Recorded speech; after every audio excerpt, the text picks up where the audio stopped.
अगली कहानी अपने दो फेवरेट लोगों की, हनुमान जी और भगवान शिव। तो हनुमान जी के जन्म का तो आपको पता ही है कि सबसे पहले हनुमान जी स्वयं भगवान शिव के अंश हैं। जब रावण ने घोर तपस्या कर शिव को प्रसन्न किया तब देवताओं ने प्रार्थना की, प्रभु रावण अजय हो रहा है, कृपया धर्म की रक्षा के लिए कोई उपाय कीजिए। शिव बोले, मेरे अंश से ही एक ऐसा वीर जन्म लेगा जो रावण का अंत करने में राम की सहायता करेगा। इसी संकल्प से वायुदेव के माध्यम से अंजना माता के गर्भ में हनुमान जी का जन्म हुआ, इसलिए उन्हें शंकर सुवन भी कहा जाता है। बचपन में हनुमान जी ने सूर्य को फल समझकर निकल लिया, इंद्र के वज्र को सह लिया और देवताओं की असीम शक्तियाँ प्राप्त की, परंतु उनका मन हमेशा भगवान राम में लगा रहता। लंका में युद्ध की तैयारी चल रही थी, राम जी चिंतित थे, रावण बहुत शक्तिशाली है। तभी नारद मुनि आए और बोले, प्रभु आपकी सेना अजय है, परंतु बिना भगवान शिव की कृपा के रावण का वध संभव नहीं। शिव जी को प्रसन्न करना होगा। राम ने निश्चय किया कि शिव जी की पूजा करेंगे। राम जी ने हनुमान जी को भेजा, पुत्र जाओ और शिव जी को आमंत्रित करो कि वे इस युद्ध में हमें आशीर्वाद दें। हनुमान जी कैलाश पहुँचे, उन्होंने भोलेनाथ को ध्यान मग्न पाया।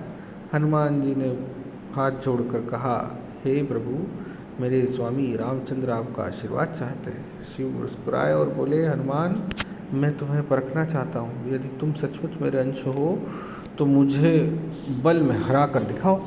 युद्ध प्रारंभ हुआ। हनुमान जी ने अपनी गदा उठाई और पूरे पर्वत को हिला दिया। शिव जी ने अपना त्रिशूल उठाया, जिसकी ज्वाला से समुद्र उभरने लगा। हनुमान जी ने वज्र पर की तरह छलांग लगाई और शिव जी के सामने खड़े हो गए। दोनों टकराने से दिशाएं कांपने लगी। देवता भयभीत हो गए, ये क्या हो रहा है? शिव और हनुमान का युद्ध?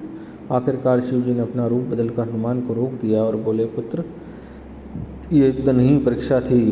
तुम मेरे ही अंश हो, तुम्हारा बल अजय है क्योंकि उसमें मेरा ही तेज है।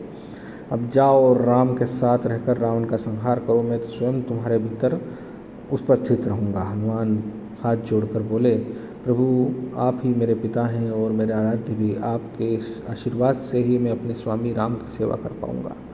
शिव जी ने हनुमान को गले लगाया और आशीर्वाद दिया, जब तक यह ब्रह्मांड रहेगा तुम्हारी भक्ति और राम की सेवा अमर रहेगी। भक्त तुम्हें पूजेंगे और मेरा ही स्वरूप पाएंगे। हनुमान जी प्रसन्न होकर कैलाश से लौटे और राम जी को यह समाचार सुनाया।